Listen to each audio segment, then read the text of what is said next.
What startups and innovative companies trying to do new things in space. Exactly. And they're facing an uphill battle. Like what? Lack of funding, expertise. What's holding them back? The reports point to a lack of institutional demand as a major bottleneck. See, if there's not enough demand within Europe for, say, launch systems, then those companies, they can't reach the scale they need to compete globally. So they're stuck. They need to be big to compete, but they can't get big without more support and demand here in Europe. It's a classic catch-22. And that's where the reports call for a more strategic, unified approach. There's that word again, unified. It seems like a recurring theme in all of this. It is. The reports suggest updating governance structures, looking at how we invest to encourage more private sector participation. Less red tape, more risk-taking. Something like that. And ultimately working towards a true single market for space-related technologies and services. Because right now, it's still a bit fragmented. Right, because we can't have any of that free market competition stuff happening in space. Well, that's the old way of thinking. These reports are calling for a new approach, a more strategic, unified one. Okay, so we've got clean tech, defense, space, all areas where Europe needs to step up its game if we want to compete in the 21st century. But none of that is possible without a critical ingredient. People. Yeah. Skilled workers. 100%. The reports are very clear about that. They dedicate a huge chunk to the issue of skills and funding, recognizing that those are the lifeblood of any competitive economy. No argument there. So let's start with skills. What's the state of play in Europe? Are we facing a brain drain with all our best and brightest heading off to Silicon Valley or something? The reports don't paint a pretty picture, no. They highlight a significant and growing shortage of STEM graduates. STEMs, so scientists, engineers, mathematicians, all those techie people everyone's looking for these days. Exactly. And it's only going to get worse, according to the reports. They say that if we don't turn things around, Europe could be short millions of STEM workers within the next decade. Millions, wow. Okay, so we're not producing enough tech talent to meet the demands of a 21st century economy. What do? Just import our way out of the problem. Attracting global talent is definitely part of the solution, but the reports go deeper than that.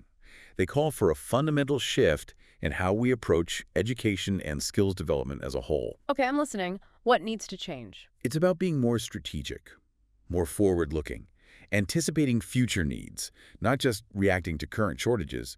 They use this phrase, a more responsive system. Less teaching to the test, more teaching for the future. Exactly. And they suggest a multi-pronged approach. First, better data. We need to really understand where those skills gaps are, which sectors are hurting the most. And then it's about creating education and training systems that can adapt quickly to those needs. So more agility, less bureaucracy. You got it. It's not enough to just pump out more graduates. We need the right graduates with the right skills at the right time. Easier said than done, I imagine. Our education systems aren't exactly known for their nimbleness. But what about the skills people already have, people already in the workforce? That's where lifelong learning comes in. And the reports really hammer this point home. It's not enough to rely on the skills you learned in school or university anymore. Not in today's world. The learning never stops. Exactly. Workers need opportunities to upskill, to reskill, to adapt to new technologies and changing industry needs. It's no longer about what you know. It's about how quickly you can learn something new. Exactly. Lifelong learning, it's not just a buzzword. It's essential for a competitive Europe. Okay, I'm convinced. We need to attract global talent, revamp our education systems, and embrace lifelong learning. But what about the other side of the coin? Funding. Because all of this, the education, the retraining, the attracting talent, it costs money. We've talked a lot about skills, about people. But those skills alone aren't going to build a competitive Europe, are they? We need the resources, the infrastructure. Which brings us to the big question. Funding. Do these reports just say, spend more money, or do they actually delve deeper than that? They definitely go deeper. Right. Because it's not as simple as just throwing money at the problem, right? Yeah. The reports are very clear about that. They actually argue that Europe isn't necessarily short of capital. We have the money. We do. It's just not always being channeled effectively. So it's not about how much money we have, but how we're using it. It's like, we have all the ingredients for a gourmet meal, but we keep coming up with instant ramen. I like that analogy. That's a good one. And the reports suggest a pretty significant overhaul of how the EU budget and all its various funding programs are structured. Okay, less instant ramen, more gourmet meals. I'm on board, but how do we get there? Well, they talk about streamlining programs, for one. consolidating resources. Less bureaucracy. Exactly. Yeah. And focusing on a few key strategic priorities instead of trying to be everything to everyone. So less is more. In a way, yes. It's about being more targeted, more impactful with the funding we do have. Okay, I like where this is going. Less bureaucracy, more bang for our euro. But what does that actually look like? Give me some concrete examples. Research and innovation is a big one. They call for a more ambitious and more focused approach to the next R&I framework program. Which is It's the EU's big funding program for research and innovation. And they're saying, basically, put more emphasis on breakthrough innovation. moonshots, not just incremental improvements. Exactly. And make sure that funding is tightly aligned with the EU's overall strategic goals. Which are, we've talked about some of them, but remind me. Clean tech, digital technologies, defense. Yeah. These are the areas where Europe needs to be a global leader. Right, those are the big ones. And they even propose creating a dedicated EU budget allocation specifically for semiconductors. Semiconductors, those tiny little chips that are in everything these days. Exactly. Smartphones, electric vehicles, defense systems. They're basically the brains of modern technology. Exactly. And right now, Europe is heavily reliant on imports for those. So we need to be making more of our own. The reports say yes. It's a matter of strategic autonomy, of not being dependent on other countries for such a crucial technology. Okay, makes sense. So we've got research, we've got semiconductors. What about attracting and retaining top talent? Any big ideas there? Actually, yes. They propose something called the Tech Skills Acquisition Program. Catchy. What is it? It would combine a new visa program specifically designed to attract highly skilled tech workers from outside the EU with things like scholarships, internships, and other incentives. So making Europe a more attractive destination for global tech talent. But it's not just about bringing people in, is it? It's about nurturing the talent we already have here. Absolutely. The reports are very strong on that point. They talk about upskilling the existing workforce, promoting lifelong learning, and making sure that our education and training programs are aligned with the needs of the job market. Right, because those needs are changing faster than ever. Exactly. It's about adaptability, agility, making sure that people have the skills they need to thrive in a constantly evolving economy. Okay, so we've covered education, R&I, but there's another big piece of the funding puzzle, isn't there? Access to capital for businesses, especially those innovative startups that are trying to scale up and compete globally. You're right, that's crucial. And the reports acknowledge that Europe's capital markets are still lagging behind the U.S. in some ways. Meaning it's harder for European companies to raise money, to grow, to expand internationally. Exactly. And they propose a number of measures to deepen and integrate those markets. So making it easier for companies to access the capital they need. Exactly. Yeah. And making those markets more attractive to investors, because right now there's often a bias towards investing in, say, U.S. tech companies. Right, because they're seen as sexier, more innovative, even if that's not always true. Exactly. And the reports argue that we need to change that perception. Okay, so create a more dynamic, interconnected financial ecosystem across Europe. Sounds good in theory, but there's often a gap between what makes sense on paper and the political will to actually make those tough decisions, you know? Especially when it comes to things like financial integration. There can be a lot of resistance to that. You're absolutely right.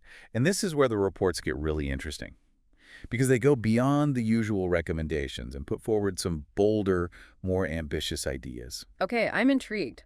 Bold ideas. Lay it on me. One that really stood out to me was their suggestion to revive securitization. Securitization. Now, remind me what that is again. It sounds familiar, but I need a refresher. Basically, it's a way for banks to bundle together loans, like mortgages or business loans, and sell them off to investors as securities. So it's a way to create more liquidity, to free up more capital for lending. Exactly. And the reports argue that with the right safeguards in place, it can be a powerful tool for mobilizing capital and directing it towards those crucial growth areas we've been talking about. But didn't securitization play a role in the global financial crisis back in 2008? I vaguely remember something about mortgage-backed securities. You're right. Securitization got a bad rap because of how it was misused in the lead up to the crisis. Right, because those mortgage-backed securities, they turned out to be a lot riskier than people thought. Exactly. But the reports argue that we shouldn't throw the baby out with the bathwater.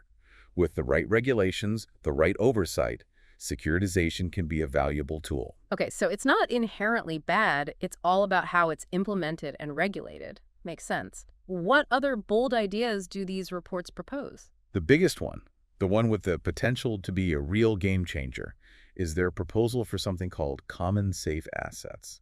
Common safe assets. That sounds intriguing, Yeah. but also incredibly complex. Break it down for me. What are they and why are they such a big deal? Essentially, they would be bonds backed by the entire EU, not just individual member states. So the full faith and credit of the entire European Union. Exactly. Which would give them a very low-risk profile, making them attractive to a wider pool of investors. And the idea is that these common safe assets could be used to finance large-scale pan-European investments. Like what? Give me some examples. Things like infrastructure projects, clean energy initiatives, even defense. Things that benefit the entire EU, not just one particular country. So it's like pooling our resources as a union to achieve bigger things, to tackle those really big challenges that no single country can solve on its own. But it also sounds like a huge step towards deeper fiscal integration in Europe. And that's a sensitive topic, to say the least. It is. It would require a significant shift in mindset, a willingness to cede some degree of national sovereignty in pursuit of a collective European good. Which is never easy. But these reports are arguing that in the face of these global challenges, climate change, geopolitical instability, technological disruption, bolder action is not just desirable, it's necessary. Exactly. It's about recognizing that we're stronger together than we are alone. Wow. You know, after this deep dive into European competitiveness, I'm feeling a lot of things. Like what? Energized, for one. Inspired by the scale of the ambition, the potential for Europe to really be a global force for good in the 21st century, but also, I'll be honest, a little overwhelmed. Because the challenges are real, and the stakes are high. The reports don't sugarcoat it. They make it very clear that Europe is at a crossroads. And the decisions we make today, the path we choose, it's going to determine whether we become a global leader or get left behind. No pressure. No pressure at all. But hey, that's why we're having these conversations, right? To raise awareness, to explore the possibilities, and hopefully to inspire some action. Exactly. It's a call to action for all of us, citizens, businesses, policymakers, to step up and play our part in shaping a more competitive, prosperous, and resilient Europe. A Europe that can hold its own in the 21st century. Exactly. And on that note, we're going to wrap up this deep dive into European competitiveness. Thanks for joining us. We'll see you next time for another deep dive into, well, who knows what the future holds. Stay tuned.